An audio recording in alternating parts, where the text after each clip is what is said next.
Guys તો એક ભાઈ છે ને ભેંસ દોવા બેઠો છે, તમને બતાવું કે દોવા છે જોતા ભાઈ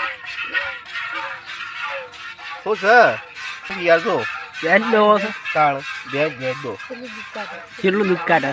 અરે હા અરે 3 લીટર જેવું કાઢશે. હા કારણ કે આખરી થઈ ગઈ છે એટલે તમે આવું શીખી દો. ના તો એ ખેત બરાબર બેરો ના હોય ને કોક દાડો તો કમમાં આવું શીખવું જરૂરી છે. બેરો જરૂર ના પડે, બહેરું લાવવું જ નહીં. કાંઈ બેરા જરૂર ના પડે, ના તો બેરા લવાય નહીં. મારે છે ને પણ કાઢી મેળવાનું છે. કાઢી મળો. હા કેમ કાઢી મળો તે? અને કંટાળ્યો છે બેરાજી, લાયેલું માથે પડ્યું છે. કારણ કે મારા ઓળખે એવડે બધા હાસવી નતા આવતા કુટામાળા, તે મને વળગાડ્યું. ગાય જેવું કરે છે તાણ કુટામથી નતું હસવાતું, મને ખવડાવ્યું કે તમે